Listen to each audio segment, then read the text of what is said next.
Las empresas canarias han logrado colocar su producción, además de en Canarias, en otros países. Expanden sus exportaciones de forma regular por la península, pero también por Europa, África, Iberoamérica e incluso se han aventurado con éxito en Asia. Esto demuestra que las compañías canarias son muy reconocidas por su desarrollo tecnológico, la innovación y la calidad de los productos fabricados en nuestra tierra. Consumiendo productos elaborados en Canarias, se crea un retorno económico general que es beneficioso para toda la sociedad.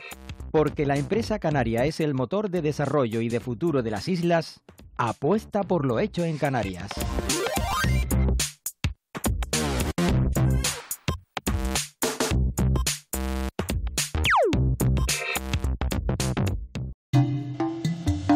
¿Te apetece un delicioso chocolate relleno de crema y caramelo fundido? Nuevo Choco Crème Caramelo, chocolate y algo más, de Tirma. Los jardines botánicos, además de lugares donde contemplar colecciones de plantas vivas, son espacios dedicados a la investigación y conservación de la flora. De hecho, están dotados de infraestructuras necesarias para ello: laboratorios, herbarios. Hoy conoceremos la cara más desconocida del Jardín Botánico Canario Viera y Clavijo, el más grande de España y pionero en educación ambiental.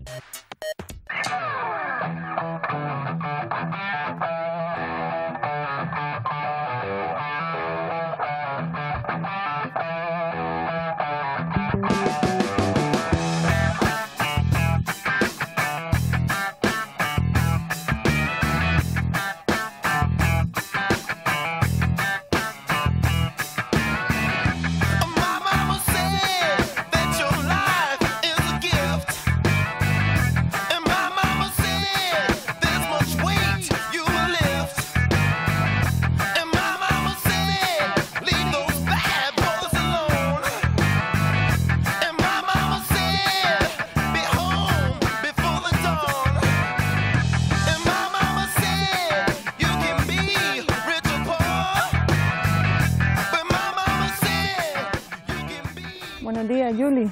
Hola, Exa. ¿Qué tal? Buenos días. Juli Caujapé, tú eres director del Jardín Botánico Viera y Clavijo, Jardín Canario. Popularmente conocido. Y hoy vamos a descubrir esa parte más desconocida de este emplazamiento, ¿verdad? Exactamente. Yo siempre digo que el Jardín Botánico es como un gran iceberg verde en el barranco Guiniguada, del cual solo se conoce pues, la parte visitable por el público, nuestras colecciones, pero existe también, igual que en los icebergs, una gran dimensión desconocida que es sin duda pues, uno de los puntos fuertes de la gestión del jardín, causa y efecto de todas nuestras colecciones vivas que el público admira y sin duda también pues, uno de los motivos de la gran repercusión investigadora que tiene el centro a nivel internacional. Un jardín que se fundó en el año 1952, ¿con qué objetivo? Sí, los trabajos empezaron mucho antes y de hecho Sventenius, nuestro fundador, siempre decía que un jardín botánico nunca se termina. Eso estamos constatando día a día, que hay que mejorar, hay que incorporar colecciones. El objetivo en ese aspecto ya en aquellos años fue también muy pionero, porque Sventenius fue de las primeras personas que pensaron en la flora canaria y en las floras insulares mundiales como un elemento prioritario de conservación. Bueno, y aquí en concreto, ¿dónde estamos? Porque esta parte yo no la había visitado nunca. Bueno, es una de esas dimensiones desconocidas del iceberg al que nos referíamos antes. Este es el edificio científico-técnico del Jardín Canario.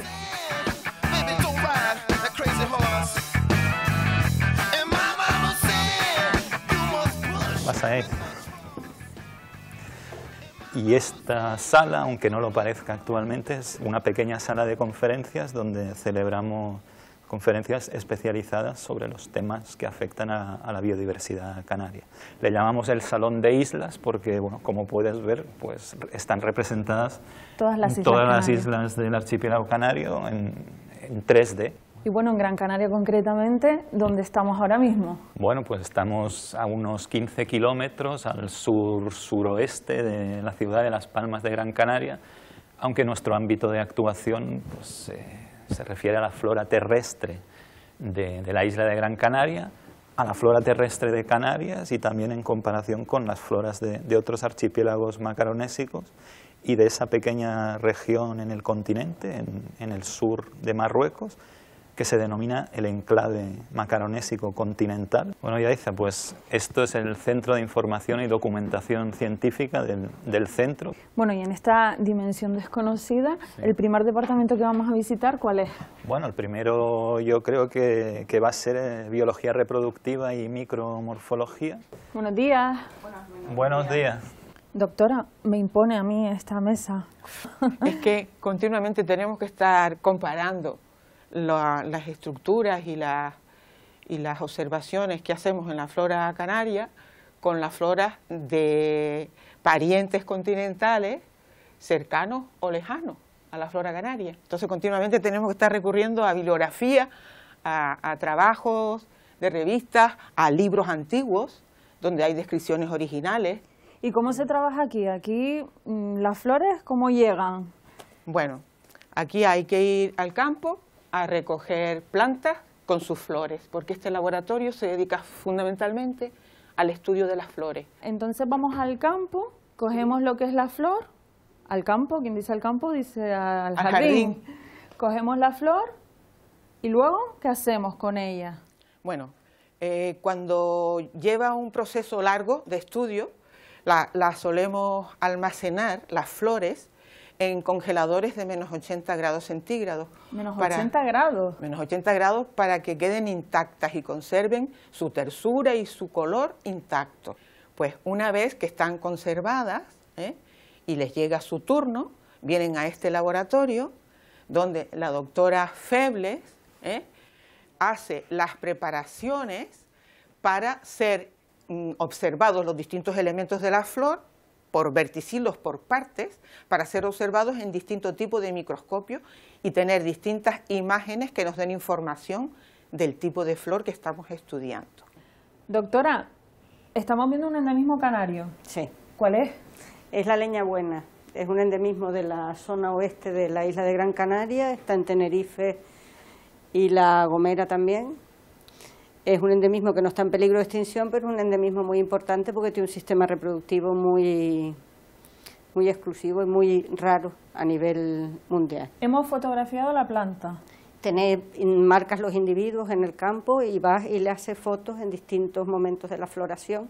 Tienes muchas imágenes de la leña buena, tenemos más de 10.000 imágenes de distintas fases de la floración durante más de 4 o 5 años que le hemos hecho un seguimiento. Una vez que todas estas imágenes te sirven para estudiar después en el laboratorio el comportamiento de la floración en los individuos de leña buena. Con las flores que traemos del campo, que las ponemos en unos botitos como estos que ves aquí, pero sin líquido ninguno, las metemos en el congelador, sacamos las plantas del congelador y esto nos permite hacer fotos con este programa de captación de imagen desde la lupa, nos permite hacer fotos de las distintas, de las flores, del gineceo, esta es de la flor masculina, de los pétalos, las diseccionamos, aquí se diseccionan las flores, se hacen fotos de las flores, se diseccionan y se colocan en estas fichas los pétalos, las distintas partes de la flor. Rosy, diseccionamos lo que es nuestra flor, hacemos esas fichas que hemos visto. ¿Y luego qué tenemos que preparar? Bueno, esto es como la parte macromorfológica, por decirlo de alguna manera, de la flor. Entonces, la parte micro que tiene que ir al microscopio tiene que ser colocadas en un portaobjetos para el microscopio óptico, en el que se pone, en este caso, pues el polen, y lo tiñes con fucsina básica, que es este colorante, le pones una gota de fucsina básica, y después se le pone un cubreobjetos. Esto nos permite la observación del grano de polen en el microscopio óptico, que lo veremos posteriormente. ¿Y una vez preparada la muestra? Las almacenamos en estas cajas en las que se pueden colocar 100 muestras diferentes para tenerlas organizadas por poblaciones, número de individuos, tipo de individuos, lo que estemos observando. Y después para el microscopio electrónico, las muestras de granos de polen, estigma o pétalos o lo que vayamos a observar, se colocan en estos pequeños cilindros de aluminio. Hola Julia, ya estamos aquí de vuelta. Ah, ¿otra vez? Te entregamos esas muestras y colocamos aquí otra de las muestras. Rosy, muchas gracias. Yo te dejo trabajar y me quedo con Julia. Gracias a ti.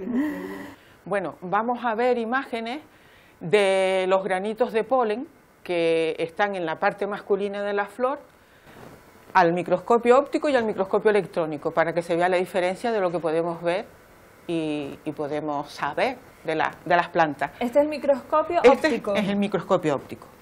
Este microscopio óptico tiene la particularidad de que se mueve automáticamente cuando queremos contar miles y miles y miles de granitos de polen que tienen las plantas, porque cada planta puede tener desde alrededor de unos 100 y poco granitos de polen, que eso se considera poco, a miles y miles y miles de granos de polen. Cada flor y el conjunto de una planta puede tener millones de granos de polen. ¿Y qué nos indica el polen? ¿Por qué es tan importante estudiar el polen? Efectivamente, vamos a ver. Una flor está formada por la parte masculina y la parte femenina de los vegetales. ¿Cuándo es una flor hermafrodita?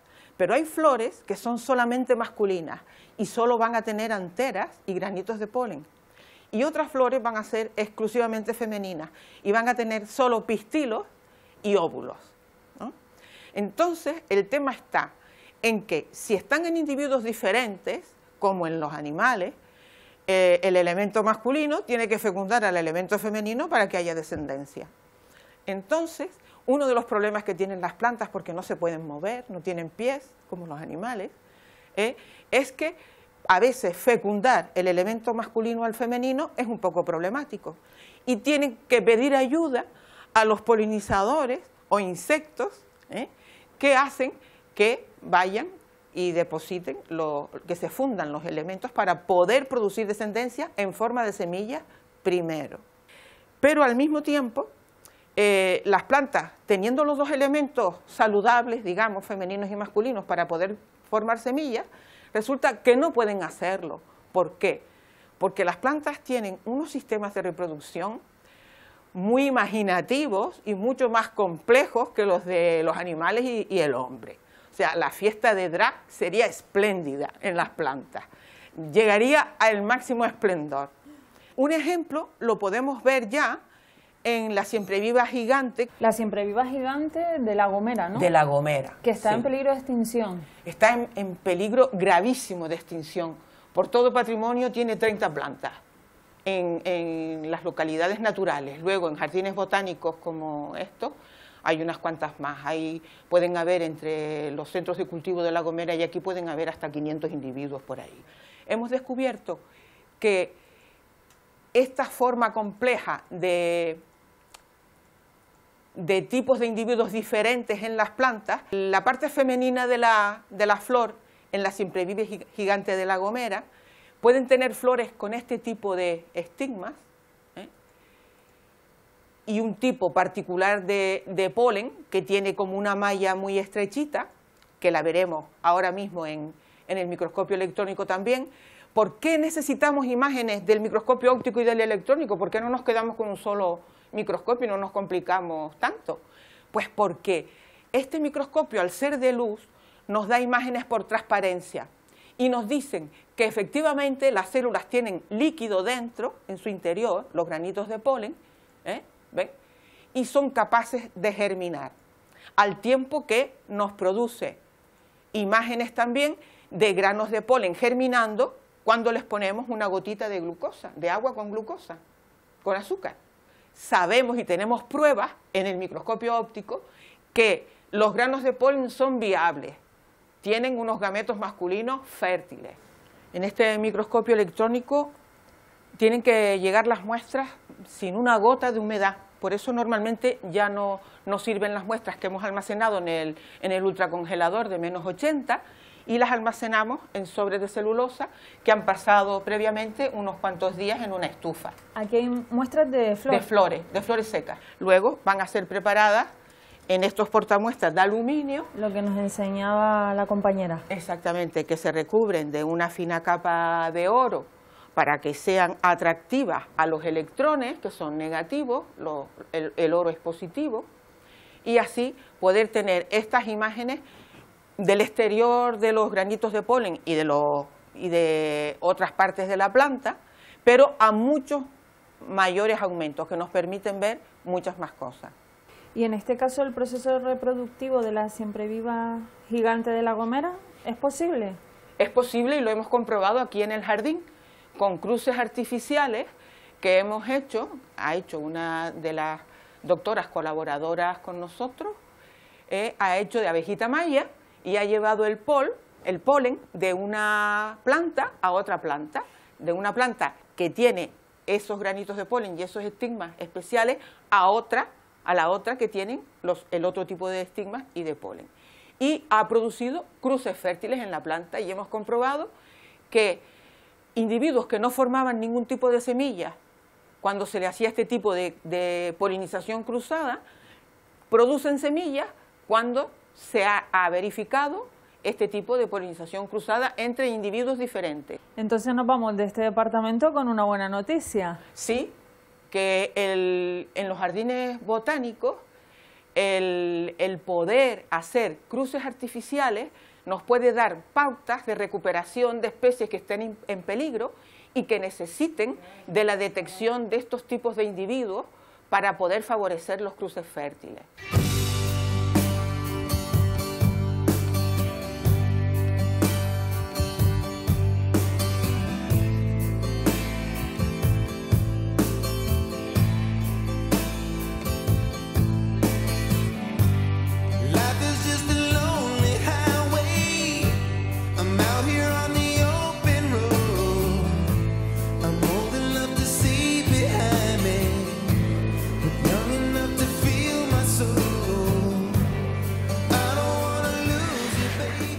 Todo lo que se hace en el jardín se divulga y ahora vamos a visitar un departamento importante aquí. Exactamente, uno de los tres ejes vertebrales del jardín. Dijimos que la investigación era uno, las colecciones de planta viva son otro y evidentemente el Departamento de Educación Ambiental pues es la tercera pata que nos da sentido, ¿no? ¿Qué es lo que está haciendo? Pues mira, preparando el vinilo para montarlo sobre el cartón pluma.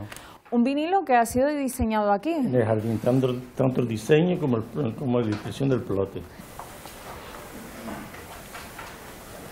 ¿Desde cuándo el jardín recibe visitas escolares? Desde 1975 somos pioneros en educación ambiental en las islas. Aquí es el primer centro de las islas en tomar el testigo de la educación ambiental. ¿Quién no ha venido de visita escolar al Jardín Canario, verdad? Bueno, es lo que me dicen muchos habitantes de las islas, de todas las islas,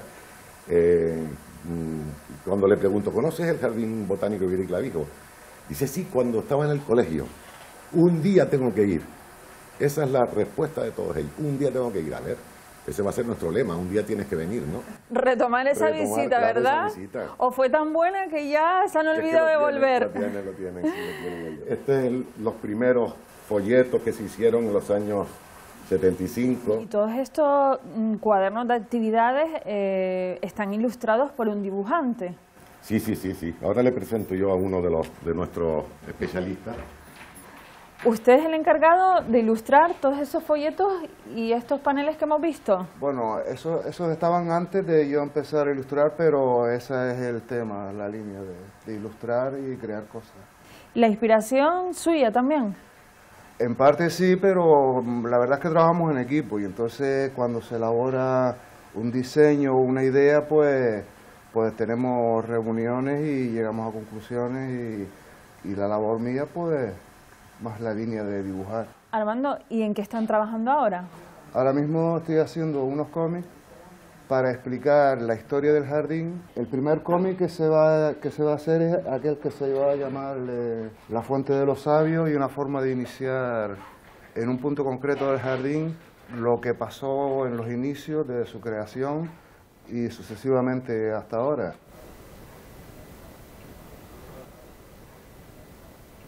Esto es un equipazo. A él se suma Eugenio. Sí, Eugenio Reyes, sí. Buenos días, Eugenio. ¿Cuál es su cometido aquí, dentro del jardín? Bueno, por un lado le doy vida a todo este material con la visita con los colegios. Y bueno, después también tengo otras tareas como es recopilar saberes asociados a las plantas, que sería otra actividad.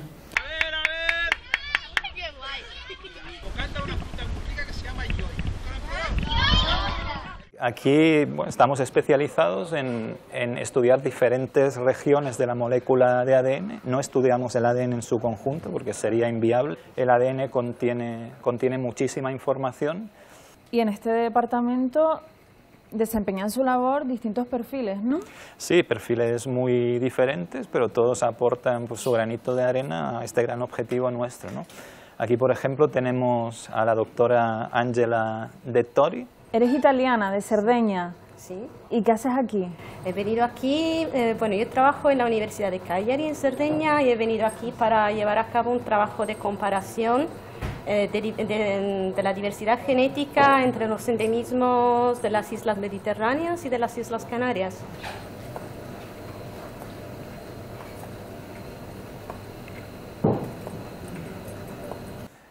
Carlos García Verdugo es doctor en biología y está llevando una línea de trabajo que aborda no ya las plantas muy restringidas, muy endémicas, que también las trabajamos, sino esas plantas en las que casi nadie se ha fijado, que tienen una amplia distribución y que están reconocidas solo pues, por una o dos especies en el archipiélago y en las cuales estamos encontrando pues, sorpresas muy relevantes, algunas de las cuales ya están publicadas en revistas de impacto internacional.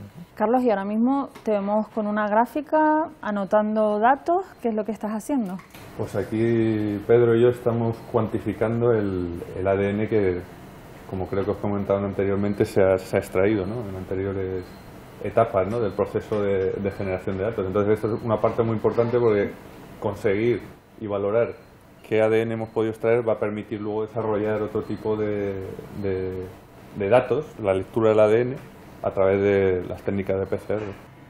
Y ahora estamos entrando en un laboratorio. Sí, es otro laboratorio del Departamento de Biodiversidad Molecular. Aquí solo trabajamos con ADN purificado y cuantificado, extrayendo información de todas las regiones del ADN que son relevantes a la hora de entender pues, de dónde vienen los endemismos de la flora canaria, cómo se relacionan entre ellos, cómo saltaron de isla a isla en los casos en que están distribuidos en más de una isla, y también la información que contiene la molécula de ADN nos suministra información sobre las probabilidades que tienen de sobrevivir en el futuro o sobre su identidad molecular. Ahora no hay nadie trabajando aquí porque está todo el mundo extrayendo el ADN que recolectamos en recientes expediciones a otras islas, pero aquí hay preparadas unas bolsas con hojas ya secas que están listas para ser depositadas en nuestro banco de ADN. Y para que no te vayas de aquí con esa espinita clavada, Yaiza, pues te voy a mostrar el banco de ADN. En estas cajas estarían esas bolsitas que veíamos. Sí, hay diferentes tipos de bolsa, dependiendo también de la cantidad de material que se nos ha suministrado o que hemos muestreado, pero todas ellas pues están organizadas. Pues con el nombre de la especie, número de población, un código en este caso manual que está vinculado al código correspondiente de la base de datos que maneja el banco de ADN, ¿no? En CICAR te ayudamos a encontrarlos. Conozca Canarias con nosotros. CICAR, el alquiler de coches en Canarias.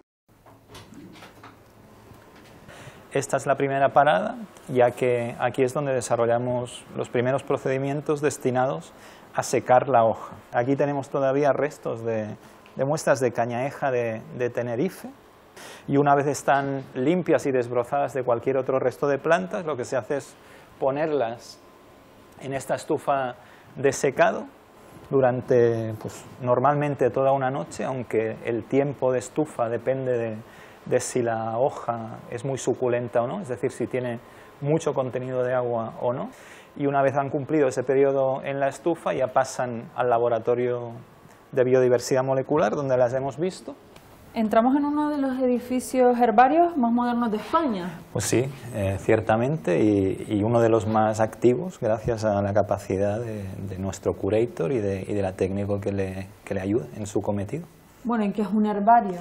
Bueno, un herbario en nuestro caso es una parte del Departamento de Sistemática Vegetal que se dedica a archivar colecciones de plantas secas y prensadas e identificadas por un taxónomo experto como es nuestro curator, Águedo Marrero. ¿Vamos a conocerlo? Vamos a conocerlo.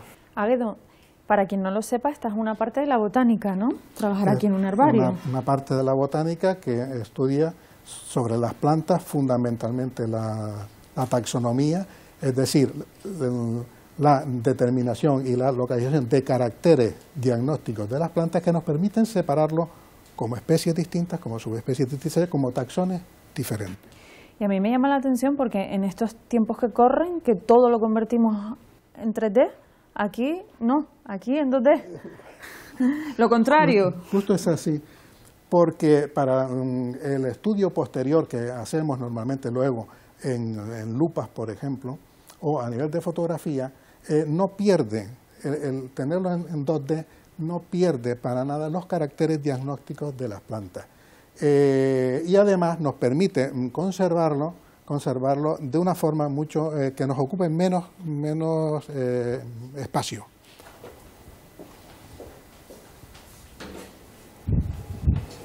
Esta es la sala de prensado y esta es nuestra prensa. Sí, aquí es donde llega el material del campo. Cuando hacemos campañas de campo de recolección de material, es justo aquí donde viene, porque es el sitio donde tenemos que secar las plantas. O sea, las plantas, una vez que llegan aquí con la muestra, digamos, ahora comentamos, de apropiadamente recogida, pasa a la prensa para que ocupe menos espacio, para pasarla a 2D, y también para secarla. Lo secamos en papel de periódico y el resultado final es que ocupe el menos espacio posible sin que pierda los caracteres que nos permiten identificarla como material botánico.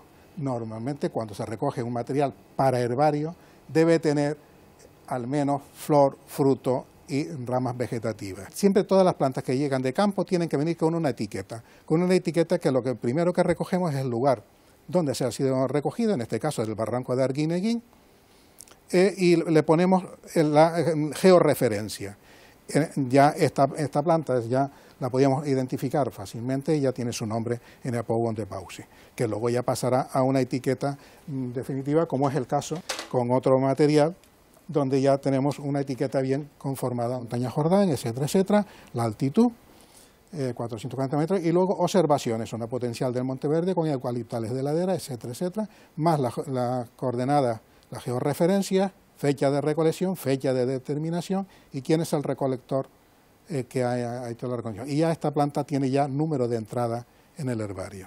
El montaje del pliego, cuando ya lo ponemos en una cartulina un poco consistente y ya le adosamos, le añadimos las etiquetas y además el material también. El material está ya cogido con cintas de tal forma que se fije a la cartulina y eso hace que se estropee menos. ¿Cuánto te ocupa hacer esto? Depende del pliego. Hay pliegos que son más pequeñitos y hay pliegos como este, que ya vienen con más plantas en una cartulina, ¿no? El problema es, por ejemplo, un pliego antiguo como este del Kunkel del Museo Canario, que tengo que limpiarlo, tengo que recoger las semillas, las hojas, las flores que se caen, entonces me lleva más tiempo. Que es del año 65. Exacto. Este material que ya está montado, identificado con la etiqueta definitiva de nuestro herbario, ¿no?, que es el LPA, ya antes de retornar a la parte de dentro donde salió para ser montado, tiene que pasar otra vez por la cámara de seguridad del congelador durante 78 horas para evitar que si ha habido algún insecto o cualquier tipo de contaminación que vuelva a contaminarnos la parte interior, ¿no?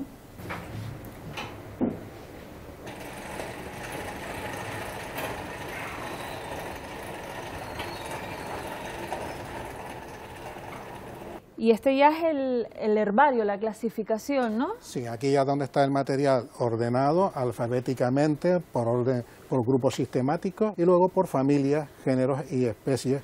¿Cuántos pliegos de especímenes hay aquí?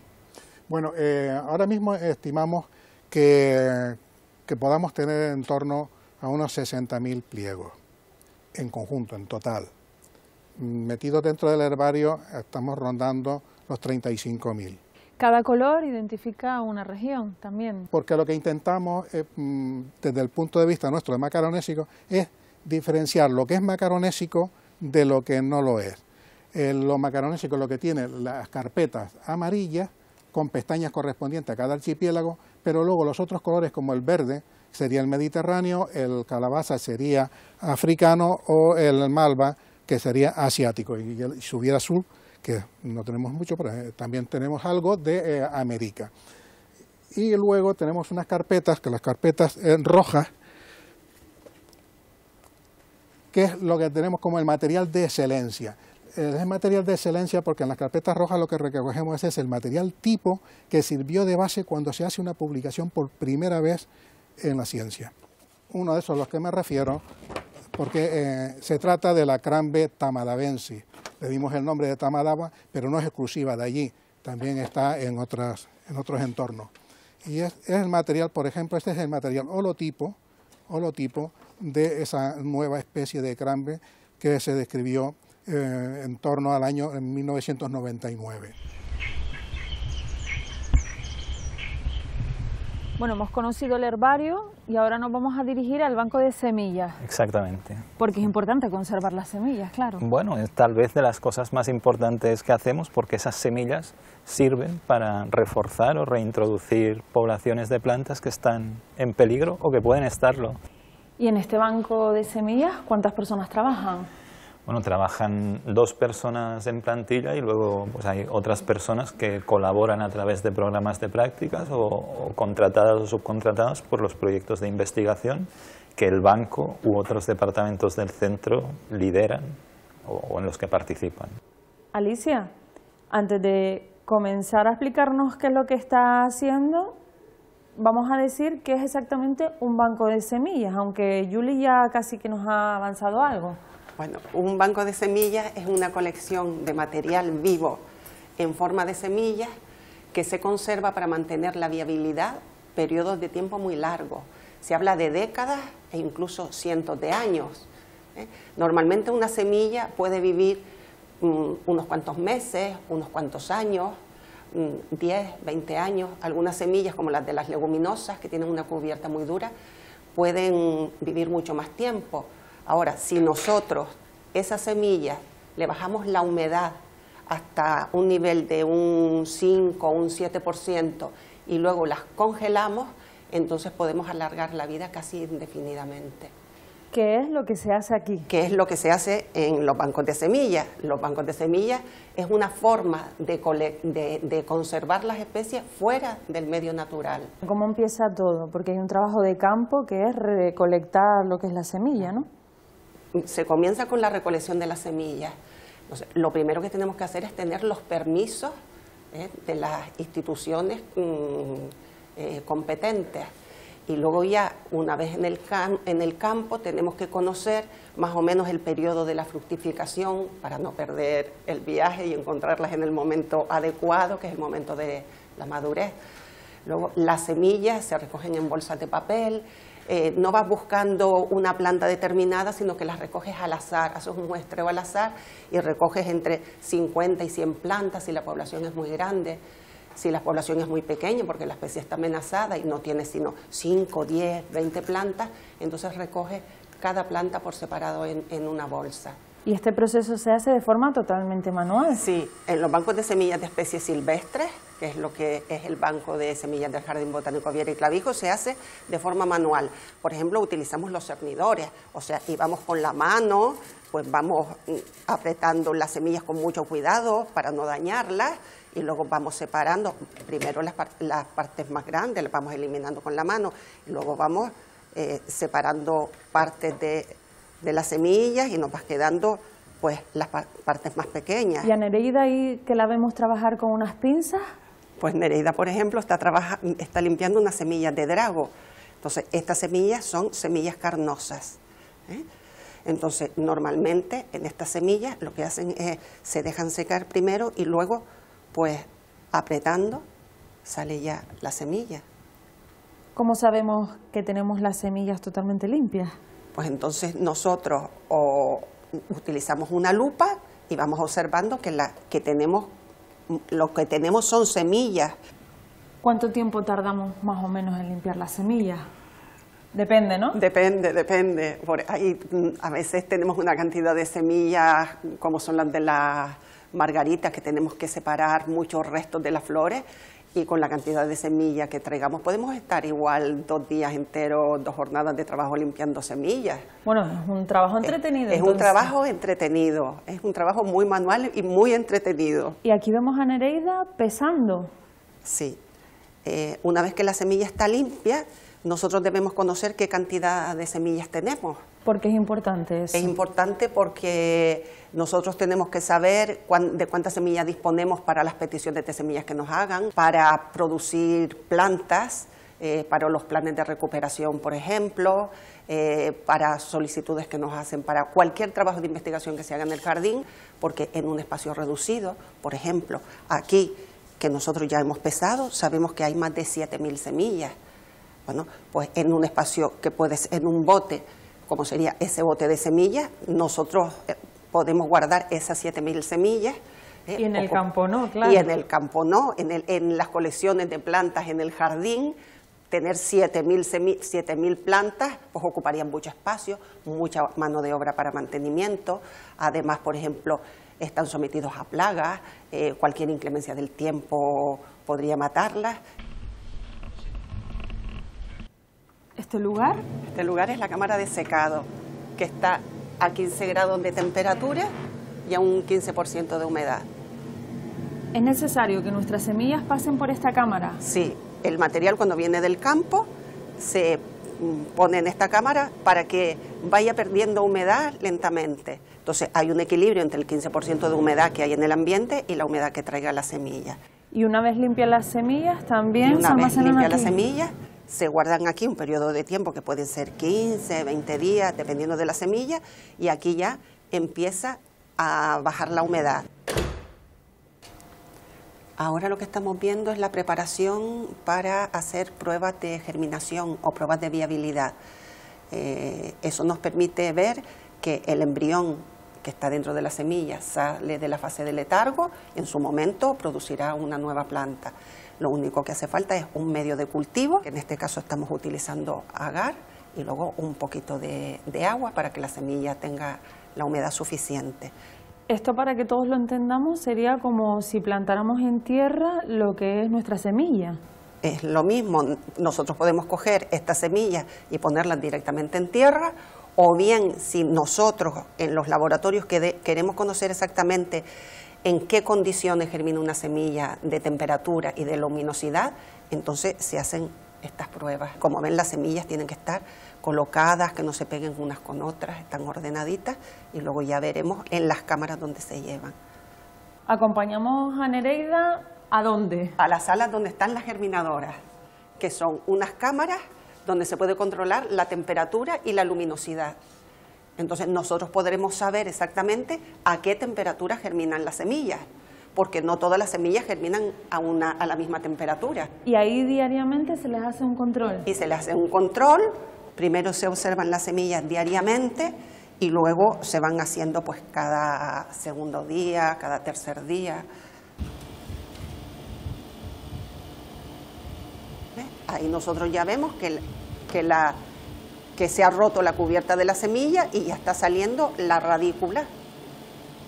Entonces, esa semilla ha germinado. Este ya es el banco de semillas propiamente dicho. Propiamente dicho, que son las cámaras donde se encuentran conservadas las semillas. Están a menos 10 grados. Entonces aquí las semillas, mira, las semillas que ya se han limpiado, se han pesado, se le han hecho pruebas de germinación, se han secado, ya se conservan aquí de forma indefinida. A menos 10 grados, y vemos que cada bote tiene una numeración. ¿Esto qué es? Para ustedes saber lo que hay, ¿no? Sí, en la base de datos tienen un código de barras, y en el código de barras nos dice cuánta cantidad de semillas tenemos, cuál es la especie, dónde está conservada, el número del bote donde se ha conservado, el estante donde está conservado. Alicia, ¿y cuántas semillas se conservan aquí? En el banco de semillas se conservan casi 4.500 accesiones que son muestras de semillas. Y de esas 4.500 sesiones, casi 500 corresponden a las especies diferentes. ¿Y esa cantidad es mucho o es poco? Esa cantidad significa que nosotros tenemos más o menos conservado pues un 65, entre un 65 y un 70% de la flora endémica de Canarias, y muchas de las especies están amenazadas. El banco de semillas lo que tiene es que en cualquier momento nosotros venimos, extraemos una muestra de esa semilla y entonces la dedicamos a la investigación, la dedicamos a producir las plantas para el propio jardín, a las solicitudes que nos hacen. ¿Otros jardines? Otras instituciones nos hacen las peticiones. Los bancos de semillas también se conservan duplicados de muestras almacenadas en otros bancos de semillas. Por ejemplo, estos son muestras que nos han enviado del Jardín Botánico de Sóller. Eso es una forma es una copia de seguridad, por si ocurriera cualquier tipo de catástrofe, que puede ser natural, que puede ser que por cualquier motivo se pierda una muestra o se les reduzca la cantidad. Siempre hay, no de todo, de algunas muestras se envían duplicados a otros bancos de semillas. También en el banco de semillas conservamos una colección de cultivares antiguos de Gran Canaria. ¿Cultivares antiguos de Gran Canaria? Sí, cultivos. Muéstrame algo. A ver. Pues mira, judía, millo, maíz, tenemos cebollas, tenemos perejil, tenemos semillas de hasta 42 cultivos de Gran Canaria. Esto fue un proyecto que se hizo en colaboración con la Asociación Insular de Desarrollo Rural de Gran Canaria, porque habían cultivos en Gran Canaria que estaban desapareciendo, cultivos antiguos. Entonces querían recuperarlo. Ahora nos vamos a conocer el jardín, que es una parte muy importante que nos falta todavía. Es otra forma de conservar las especies fuera del medio natural.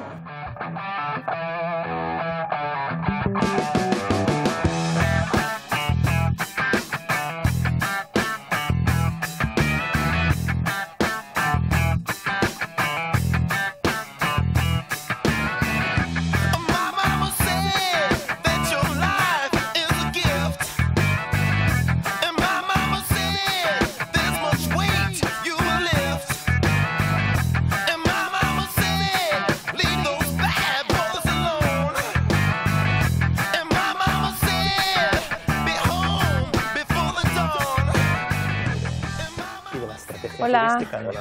Hola. Bueno, interrumpo. No, bueno, nada, estamos aquí todavía en la parte oculta del iceberg verde del que hablábamos antes. Esto es uno de los centros neurálgicos también del jardín, la sala de máquinas, por así decirlo. ¿Y ellos quiénes son? Bueno, pues ellos son dos de las cabezas pensantes más importantes de esta parte del jardín. Él es Julio Rodrigo, el biólogo de la sección de planta viva del jardín, y él, don Miguel Alemán, que es el capataz de jardineros, un gran equipo de jardineros que también son investigadores en gran parte, porque gracias a ellos se mantienen fuera de sus hábitats a elementos de la flora canaria que tal vez desaparezcan si las predicciones sobre los cambios climáticos se cumplen.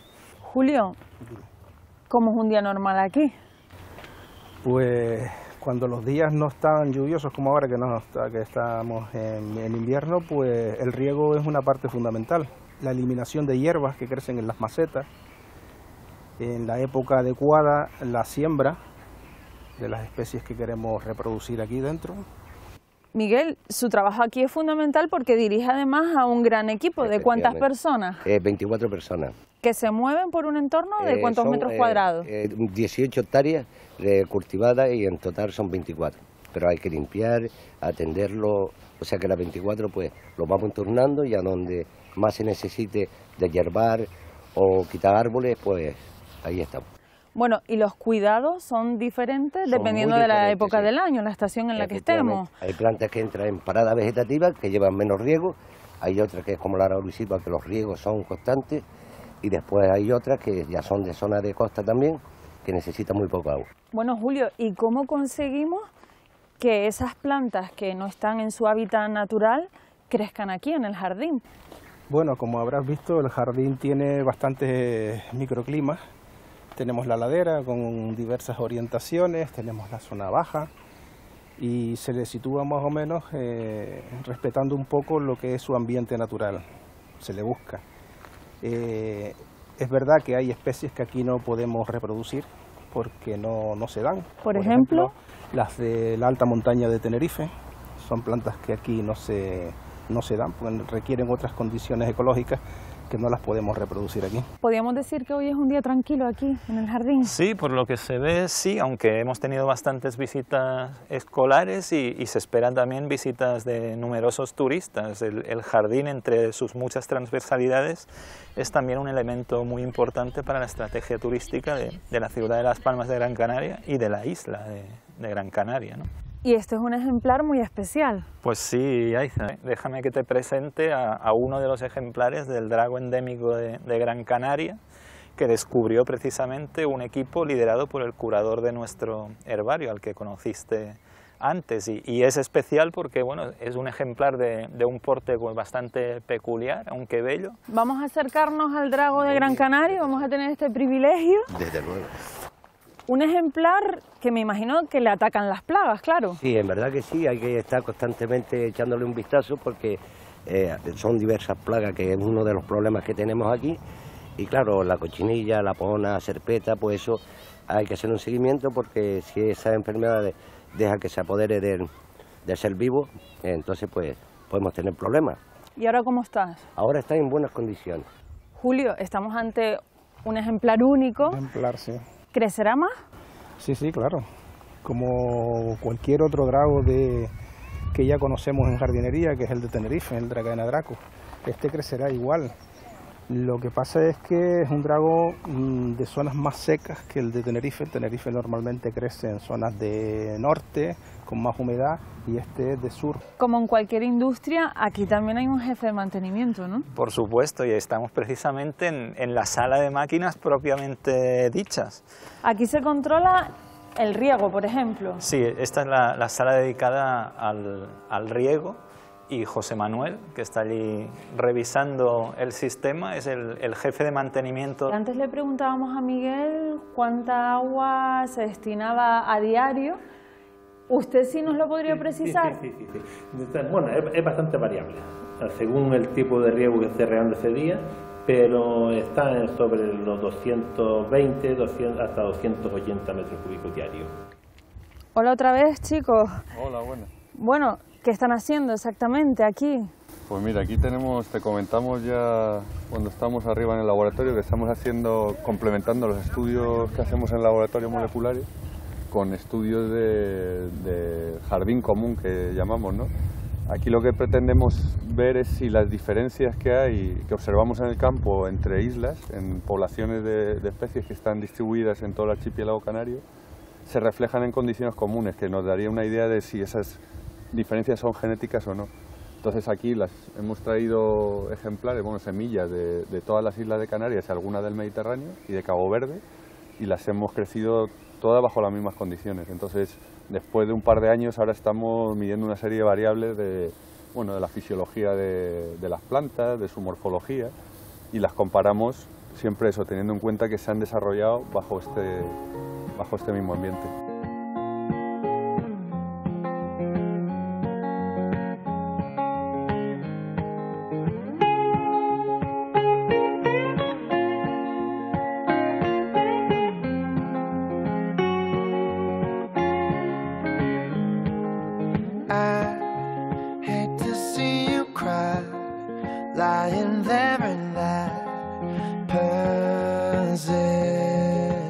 El edificio del centro de exposiciones fue diseñado precisamente por el fundador. Sí, el Ventenios pues era un hombre de muchísimos talentos y aparte de naturalista pues tenía un gran gusto y gran dedicación al diseño y a la decoración, y también pues, diseñó este edificio, que es una de las joyas arquitectónicas del jardín.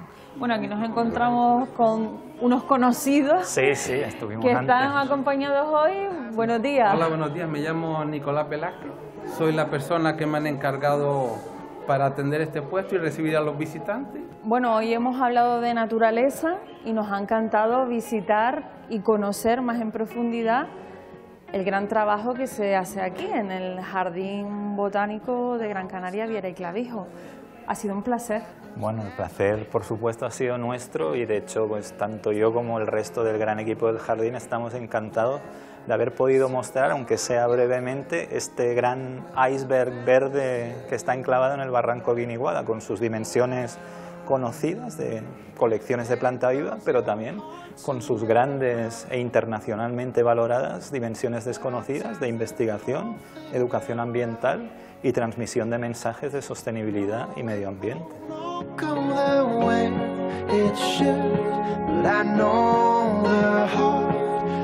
Life is good.